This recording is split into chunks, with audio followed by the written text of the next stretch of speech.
Era el principal articulador de la salida de toneladas de cocaína por el Caribe hacia Estados Unidos, Centroamérica y Europa, según las autoridades colombianas.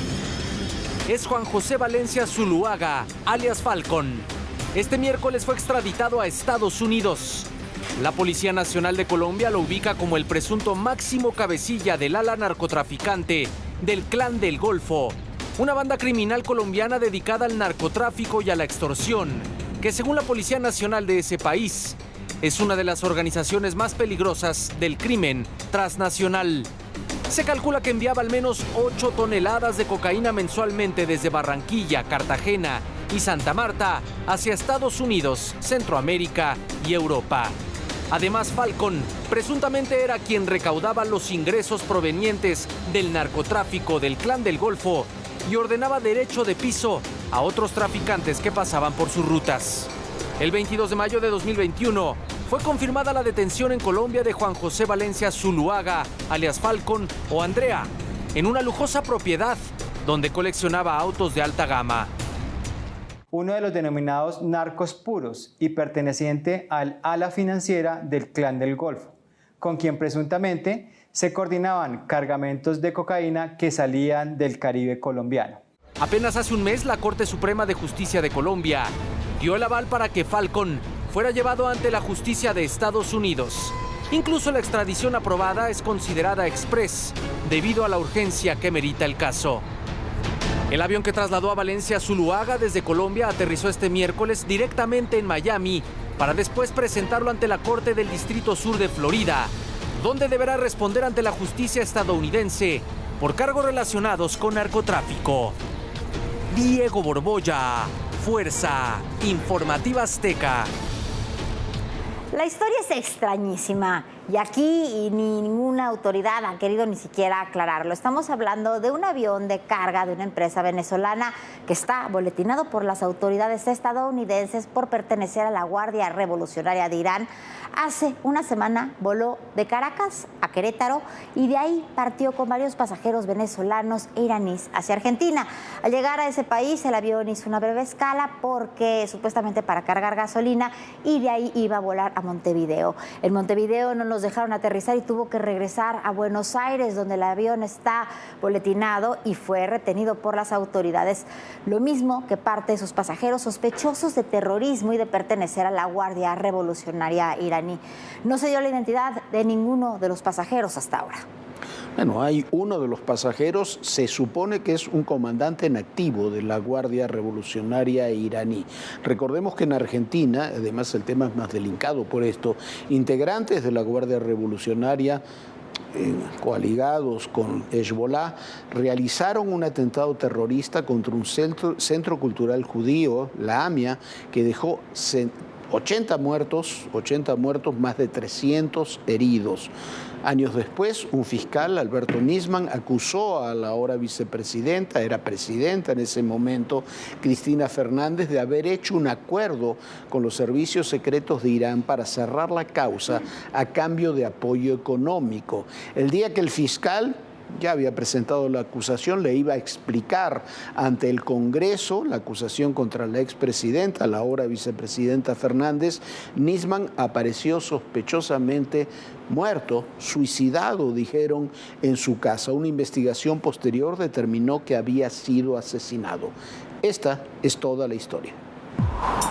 El aterrizaje de un avión venezolano en Buenos Aires desató una polémica diplomática.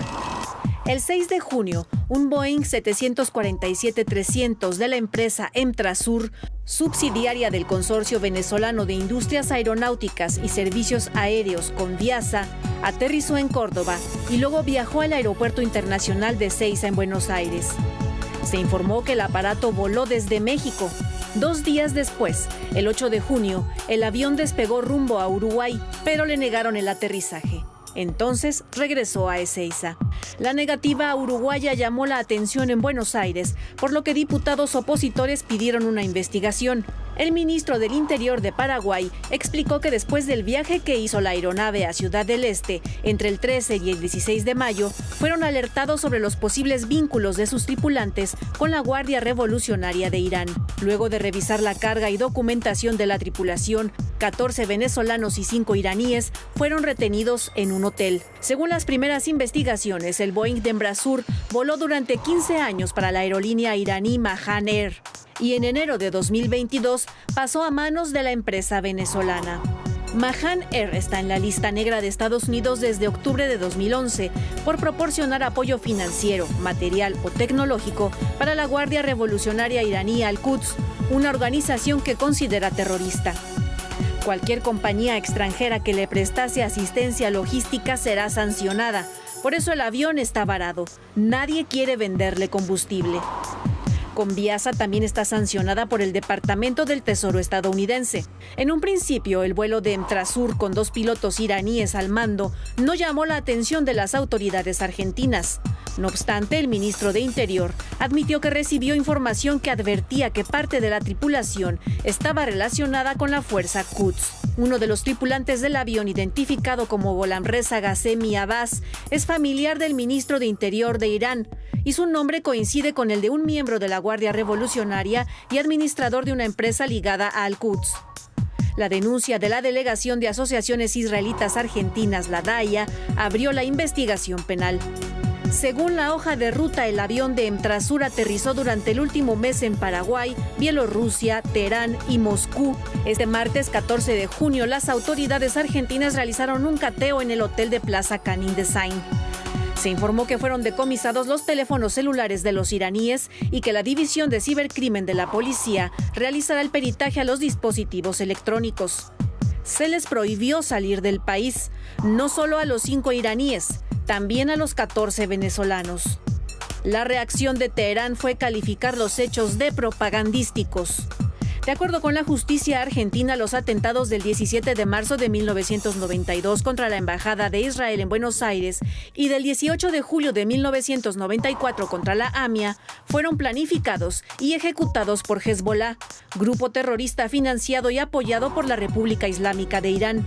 La comunidad judía es muy crítica de la investigación que Argentina ha hecho de los atentados y de la relación de los presidentes Kirchner con Venezuela e Irán. La DAIA no le perdona a Cristina Fernández de Kirchner el memorando que firmó en 2013 con Teherán en el caso de los iraníes acusados del atentado, muchos de ellos altos funcionarios del gobierno. El texto fue aprobado por el Congreso argentino, pero el Parlamento de Irán lo rechazó. Sin embargo, le costó una causa judicial a la expresidenta Fernández bajo cargos de encubrimiento.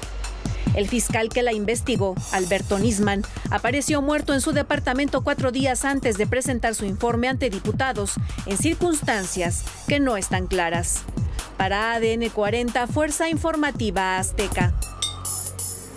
Bueno, aquí hemos hablado de Argentina, de Paraguay, de muchas cosas, pero aquí el punto son las autoridades mexicanas. Ese avión estaba boletinado desde tiempo atrás.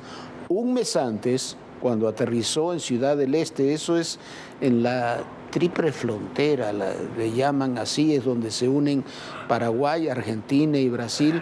Es una zona donde... una de las zonas menos seguras que hay en América. Es una zona de contrabando de armas, de drogas, de personas. Es una zona muy laxa. Ahí estuvo 2 días. Iba en esa ocasión con 7 iraníes y se calcula que 14 venezolanos. Una tripulación mucho mayor, pero mucho mayor de la que tiene normalmente un avión de carga, porque este era un avión que se usaba para carga, un Dreamliner que se usaba para carga. A partir de esa fecha, desde el 13 de mayo, el avión fue boletinado por las autoridades nuevamente boletinado por las autoridades de Paraguay y las autoridades de Estados Unidos. Cuando salió de Paraguay, incluso, ese avión apagó los transponedores para que no pudiera ser seguido por radar cuando supuestamente se dirigía a Aruba. No se sabe a dónde llegó. ¿Cómo llegó ese avión a Querétaro? ¿Y qué hizo en Querétaro? ¿Qué hicieron esos tripulantes? ¿Cómo llegaron estos hombres de la Guardia Revolucionaria a México?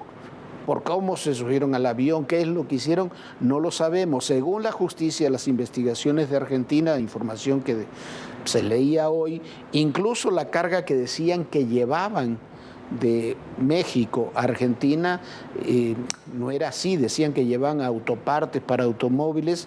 Las empresas queretanas que supuestamente las habían surtido lo negaron. Ese es el verdadero problema. ¿Qué hacía ese avión en México? ¿Cuáles son las relaciones? ¿Por qué tenemos ese tipo de relaciones con Irán y con Venezuela? Esas son las preguntas que hay que responder. Jorge, bueno, son muchas preguntas, es un caso muy extraño y es un caso que está relacionado la parte de algunos terroristas iraníes directamente con Venezuela. Hay un tema muy importante, usted se recuerda el caso de Alex Saab, testaferro, operador de Nicolás Maduro, prestanombres en muchos negocios y bueno, también tiene negocios con México, tenía negocios de las despensas en México y fue detenido cuando viajaba precisamente a Irán, iba de Venezuela a África. En África supuestamente iba a cargar combustible, ahí fue detenido porque le detectaron que tenía una orden de Interpol y fue extraditado tiempo después a los Estados Unidos y hoy está siendo procesado. La relación Venezuela-Irán es altamente tóxica y para entenderla hay que ver qué está pasando porque además de todo se puede tornar en esta relación, en esta cercanía de México con Venezuela y ahora que vemos que este avión con iraníes pudieron llegar a México, iraníes que están declarados de ser parte de esta guardia de terroristas, podría ser muy complicado. Veamos la historia de Alex Saab, así para recordarla. El empresario Alex Saab, identificado como testaferro del presidente Nicolás Maduro, tiene fecha para su próxima audiencia. Un juez federal de Miami la programó para el 29 de agosto. Ahí se establecerá cuándo comenzará el juicio por lavado de dinero. La investigación señala que Saab lavó hasta $350 millones que obtuvo a través del sistema de control cambiario en Venezuela. Saab fue extraditado a Estados Unidos en octubre de 2021 desde Cabo Verde, África, donde fue detenido en 2020 por una orden de captura internacional solicitada por la justicia estadounidense. Desde ese momento está internado en una prisión federal del centro de Miami. La detención se llevó a cabo cuando Saab hacía escala en un vuelo privado que iba de Irán a Venezuela. En noviembre se declaró no culpable ante la jueza Alicia Otazo Reyes. La detención del colombiano Alex Saab en Cabo Verde molestó al régimen chavista. En ese momento Maduro lo calificó como un secuestro. Dijo que Saab estaba en una misión diplomática. Años atrás le concedió la nacionalidad venezolana y el título de embajador. Estados Unidos espera que el juicio contra Saab sea el hilo conductor para llegar a los altos líderes del Cártel de los Soles, el cual asegura encabeza a Nicolás Maduro, por el que ofrece una recompensa de $15 millones. Con Nicolás Maduro como presidente, este empresario firmó un contrato que tenía como fin abastecer con despensas al pueblo venezolano en un programa público que comenzó en 2016. Las despensas eran repartidas a través de varias compañías que habrían servido para encubrir irregularidades en las exportaciones de alimentos a Venezuela. Se trató de un esquema poco transparente con productos de baja calidad y sobreprecio que provenían de Turquía, Panamá, Colombia, Emiratos Árabes Unidos y México. En las transferencias están involucrados Diosdado Cabello y Tarek al-Aizami, dos de los principales funcionarios del gobierno de Maduro, acusados de encabezar junto a otros funcionarios y militares el Cártel de los Soles.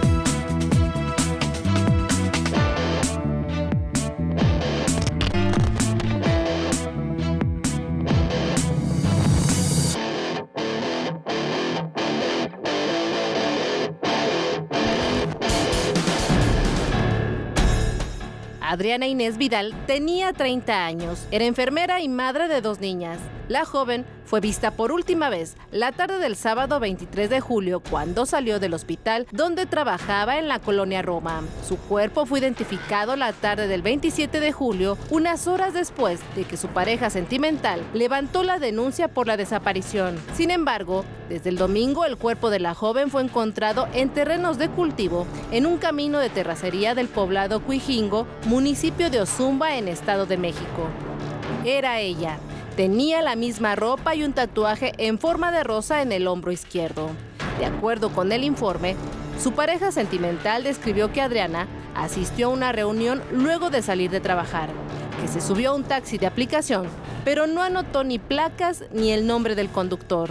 Ante esta situación y por el reporte tardío de la desaparición de Adriana, su pareja es investigado.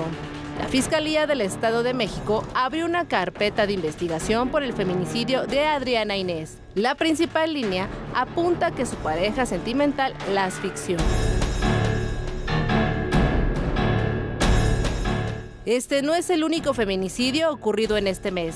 El primer día del mes, Margarita Ceseña fue rociada con gasolina e incendiada. Todo por un desacuerdo con familiares en la tienda de abarrotes donde trabajaba.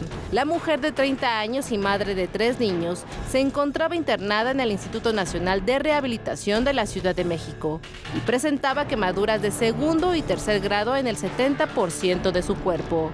Después de 24 días en el hospital, falleció Margarita Ceseña a causa de las quemaduras que presentó después de que le prendieron fuego en Morelos. Mientras que el pasado 26 de julio encontraron el cuerpo de Valeria Carrillo Jasso, de 20 años. La joven había desaparecido en Baja California Sur desde el 26 de enero mientras vacacionaba. Se sabe que tomó un taxi por aplicación para regresar a su natal Jalisco, pero ya no supieron de ella. De acuerdo con los peritos, Valeria apareció con una herida de bala en un predio en Los Cabos. Llevaba entre 5 y 6 meses sin vida. Por estos hechos, Víctor Manuel N. ya está en prisión preventiva como presunto responsable de la desaparición de Valeria. Pocos casos terminan con el responsable tras las rejas. En Sonora detuvieron a Sóstenes N., presunto responsable del feminicidio de la activista Brenda Jazmín, quien fue hallada sin vida y con señales de violencia y torturada en un motel de Cajeme la semana pasada. Brenda Jazmín era integrante del colectivo Guerreras Buscadoras de Cajeme. Por su cuenta, buscaba a su hermano Luis Heraldo Beltrán Jaime, secuestrado por hombres armados en diciembre de 2018 en la comunidad de Bacum. Un guerrero que está literalmente bajo asedio del crimen organizado, que hace en la capital guerrerense literalmente lo que quiere. El crimen organizado manda. Hace unos días le presentábamos aquí lo que sucedió en Petaquillas, una localidad cercana, donde se bloqueó la entrada de soldados y fuerzas de seguridad. Ahora Chilpancingo, sí, Chilpancingo, la capital del estado, se ha quedado sin pollo y sin otros productos de primera necesidad. Esto por las extorsiones de los grupos criminales. Chilpancingo se encuentra en medio de una disputa entre dos grupos criminales, los Tlacos y los Ardillos. A través de redes sociales, integrantes de los Tlacos se adjudicaron algunos de los hechos de violencia de los últimos días, entre ellos la quema de taxis en Petaquillas. El grupo que opera en la Sierra de Guerrero señala a los Ardillos de extorsionar, secuestrar y asesinar a transportistas con la intención de culpar a la gente de Tlaco.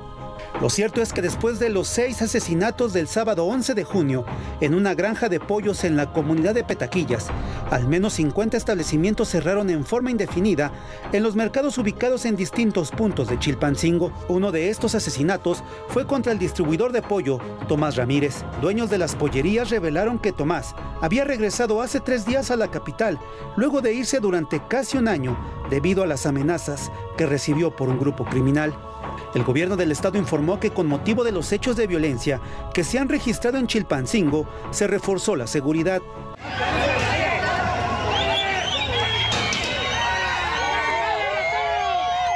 La semana pasada en la comunidad de Petaquillas, pobladores ligados a la llamada Guardia Civil retuvieron por más de 10 horas 5 vehículos del ejército con militares y policías estatales. De acuerdo con el comisario Efrén Moreno, el ejército rompió un acuerdo al que habían llegado con autoridades de Guerrero, en el que cada vez que los soldados implementaran un operativo, avisarían al comisario para que la Guardia Civil acompañara a los militares.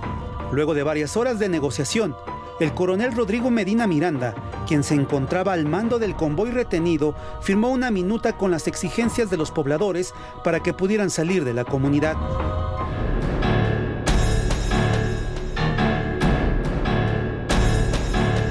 Un autobús y 2 vehículos fueron incendiados por un comando en la carretera Chilpancingo-Tixtla. Ocurrió cerca del poblado de Matlalapa. Las 3 unidades fueron consumidas por el fuego provocado por al menos 20 sujetos armados. Las autoridades no han dado a conocer el grupo delictivo al que pertenecen. Otro vehículo también fue baleado por estos sujetos. La investigación preliminar indica que los criminales bloquearon la circulación previo al ataque, ya que en el lugar se hallaron piedras sobre el asfalto. En el lugar se localizaron 64 casquillos de diferente calibre, mientras que autoridades abrieron las carpetas de investigación para dar con los responsables. En la comunidad de Mazatlán, perteneciente a Chilpancingo, hombres armados atravesaron 3 camiones sobre la carretera.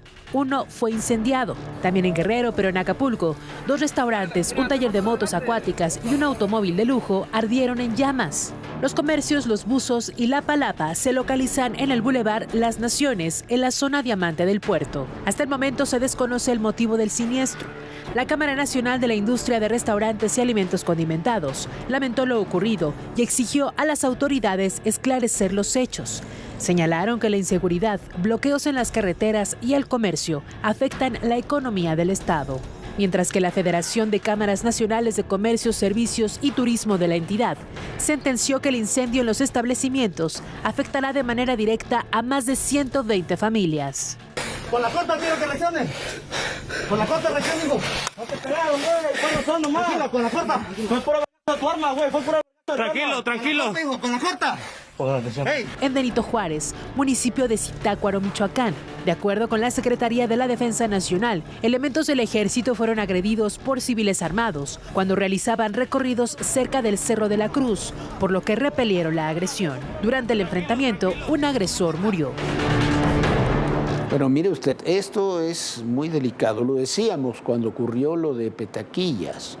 Cuando ocurrió lo de Petaquillas, que está cerca ahí de Chilpancingo, decíamos, esta policía comunitaria, el comisario de la policía comunitaria, los grupos armados que ahí operan son del narcotráfico y son de este mismo grupo, los Ardillas, que tiene bajo extorsión a toda la capital del estado, a Chilpancingo. Imagínate usted, no hay pollo, no hay artículos de primera necesidad, porque los ardillos tienen control de la ciudad y quieren que les paguen extorsiones. Los que lo sufren son la gente. Los ardillos son este mismo grupo criminal que maneja estas policías comunitarias y que tiene relación también con grupos armados y que en alguna época fueron un poco, vamos a decirle, apapachados por ciertas autoridades locales, que ahora también tienen el apapacho nada más y nada menos que del obispo de Chilpancingo y de otras autoridades religiosas que dicen que los ardillos son buena gente y que platican con ellos y que les piden permiso. Imagínese usted que le digan a las tropas de la Guardia Nacional, del Ejército, que para entrar a la localidad le tengan que pedir permiso al comisario de esa policía comunitaria y que cuando entren lo deben hacer sin armas. No es una zona liberada por el narcotráfico, es parte del territorio nacional, pero a veces parece que no se entiende, y parece que no se entiende porque además hay autoridades que no quieren tocarlos ni con el pétalo de una rosa. En Guerrero eso es particularmente notable. Son los hermanos José Alfredo y Johnny Hurtado Olascoaga, alias El Fresa y El Pez, líderes de la familia michoacana en al menos 7 municipios que conforman la zona de Tierra Caliente, que abarca los límites de los estados de México y Guerrero. En la entidad mexiquense están relacionados con al menos 10 carpetas de investigación. Se ofrece una recompensa de 500,000 pesos para dar con su paradero. Desde la madrugada de este jueves, un grupo de supuestos transportistas bloquean la carretera Altamirano-Iguala en 3 puntos para impedir el acceso a Tlapehuala y Arcelia. Se debe al operativo implementado por militares e integrantes de la Guardia Nacional para capturar a estos líderes criminales. Pura fresada, la